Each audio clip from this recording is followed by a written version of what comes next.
Halo kawan-kawan awak, ya kenapa gue akhir-akhir ini agak membuat konten karena pikir sorry. Jadi pada kali ini cuma mau bilang makasih banyak kalian udah support channel ini sampai sejauh ini. Dan di sini aku pengen cerita sedikit tentang hidup aku dari aku dilahirkan sampai aku dibesarkan. Ini tanggal 19 Maret. Aku lahir di tanggal ini pada hari Minggu. Aku lahir 19 Maret 2000. Aku kelahiran 2000. Harusnya banyak yang bilang, kenapa nggak nikah? Ya, karena saya berpikir saya baru tamat.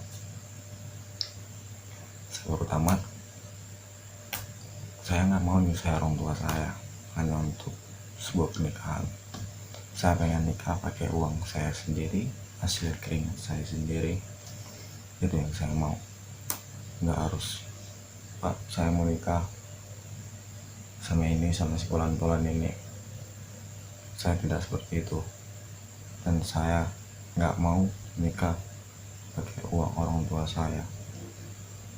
Jadi bang, nanti kalau misalnya kau belum ada uang untuk nikah, gimana? Ya udah, aku nggak nikah, karena aku nggak menyusahkan orang tua aku. Jadi nanti aku bilang sama istri aku, nanti aku bilang, aku punya dana segini lah mampuku. Ya, kalau yang aku bilang nanti kemungkinan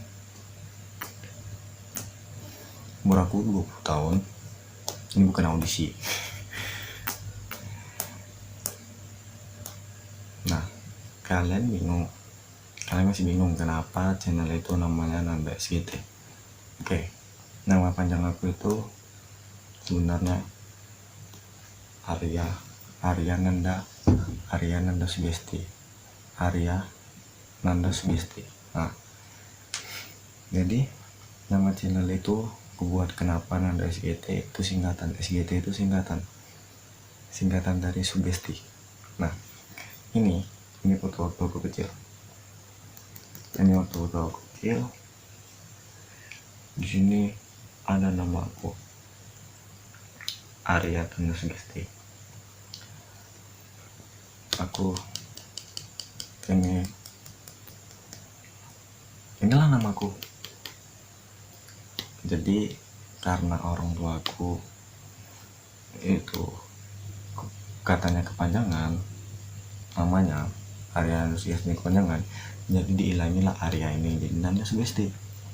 Jadi banyak yang bilang, bang, kenapa namamu kok ada sugestinya? Nah, itu aku pernah bertanya kepada orang tua aku tanya sama mamaku, mak, kenapa namaku ada Nanda Sugestinya? Kenapa bukan Parman, Sukidan, Sukininya, dan segala macam lah, ya kan? Ya, sugesti, kata mamaku, sugesti itu ya sugesti katanya gitu. Jadi kawan aku nanya lagi, kenapa namamu ada sugestinya? Jadi aku bilang, waktu aku dalam kandungan, mama aku tuh nonton sulap yang main Romy Rafael. Kalau Romy Rafael itu kan hipnotis itu kan dengan julukan yang dengarkan sugesti saya. Untuk orang yang sesentuh, dengarkan sugesti saya. Nah, mungkin orang tua saya itu dapat nama dari situ, kemungkinan, tapi nggak tahu.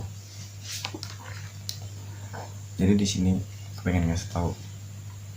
Dan di satu lagi, ini orang tua aku, ini bapak aku, ini mama aku, ini aku nggak tahu siapa. Aku dibesarkan dari keluarga yang sederhana, keluarga yang ya kalau dibilang nggak kaya, nggak miskin, di tengah-tengah. Kami bukan keluarga konglomerat, bukan keluarga orang kaya, bukan. Kami merangkak, orang tua aku merangkak, merintis dari bawah, dari nol. bapakku kerja serabutan, dan bapakku tuh kerjanya dulu udah pernah cerita sama aku. Dia cerita kalau dia pernah kerja tuh, aku sedih sih. Dia pernah cerita sama aku kalau dia itu pernah jadi tukang babat rumput jalan. Babat rumput itu, tau kalian babat rumput kan? Dia pernah kerja babat rumput, dan dia itu dari rumahku tuh di Tanjung Rawa. Dari Tanjung Rawa ke Medan itu naik sepeda. Gajinya dulu tuh masih 1.000 katanya, 1.000 atau 1.000 gopek. Dan dia pun pernah juga menjadi kuli bangunan, dan juga dia tuh merintis jadi supir angkot sampai dia punya angkot. Dan disitulah dia mulai hidup yang berkecukupan,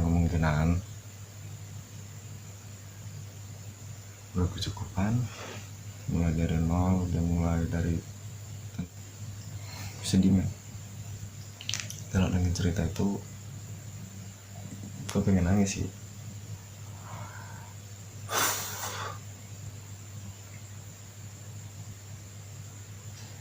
Aku sedih dengan cerita orang tua aku dulu. Aku dibesarkan sama beliau, disekolahkan untuk menjadi anak yang berguna.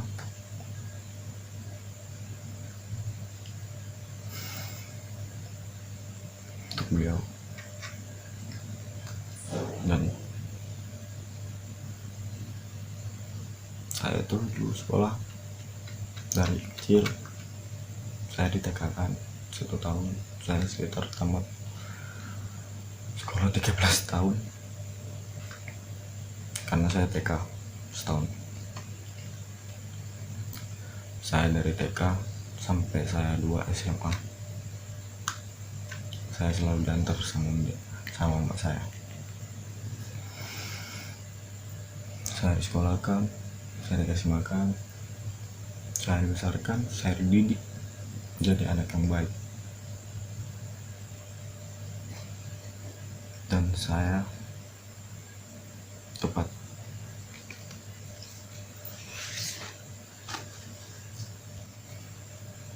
di umur 17 tahun saya kehilangan orang tua saya.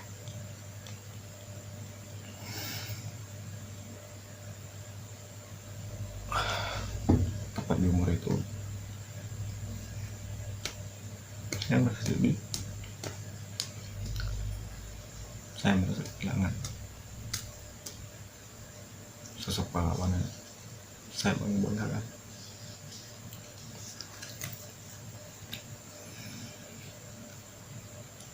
Saya sayang sama beliau.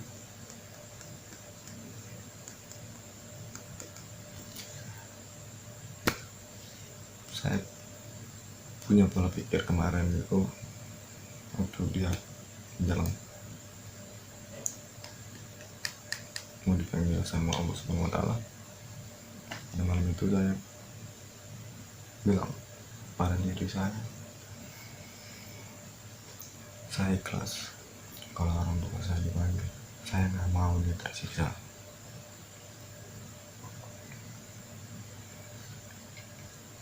Saya sayang sama beliau, tapi saya nggak mau melihat orang tua saya tersiksa hanya soal penyakit. Orang tua saya sakit gula.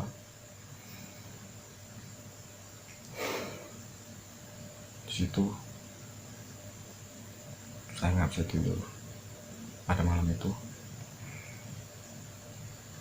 dan tepat di jam 7 itu saya digedor kamar saya sama orang tua saya sama bapak saya.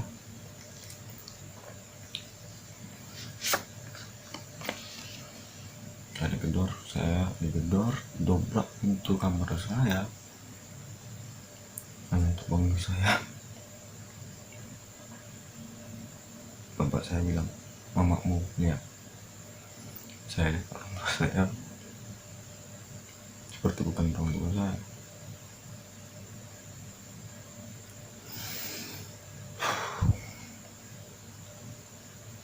Saya terpukul. Itu saya bukan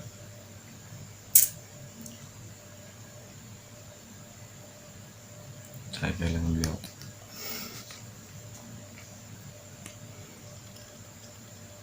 hampir 4 bulan atau setengah tahun. Itu saya selalu mikir beliau, sampai sekarang. Saya sering datang ke rumahnya, ke rumah yang terakhir, ke istirahat terakhir. Setiap Jumat saya datang, saya kirim doa, dan saya sayang sama beliau.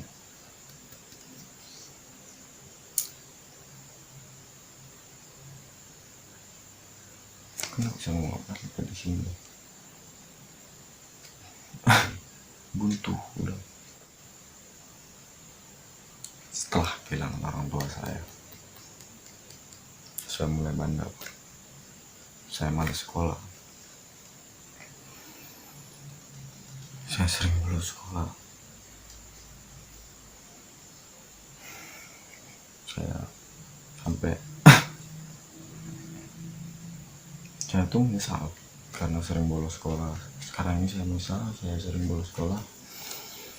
Saya berpikir sampai sekarang, kenapa saya dulu malas sekolah? Ya, karena terpukul. Ini beban hidup saya tuh ke sekolah gitu. Pengen bilang ke bapak saya ini kalau saya tuh pengen nggak sekolah gitu. Teman, mulut ini nggak bisa bicara, tapi hati ini pengen ngomong gitu.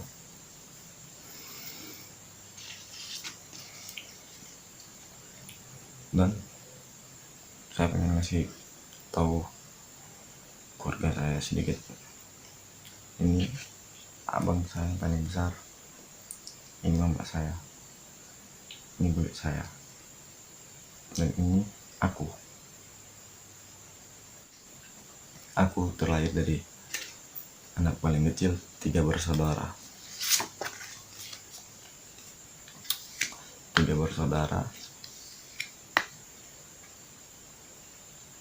Laki-laki semua. Ini aku, ini abang nomor 2, mamaku, ini bapakku. Saya rindu kebersamaan ini. Saya rindu nih. Dulu kami sering makan, tapi nggak di meja makan. Kami sering makan itu di lantai, makan bareng. Di situ kami makan sama, makan nikmat. Tapi sekarang nggak ada itu yang kurasa seperti itu lagi. Aku rindu itu.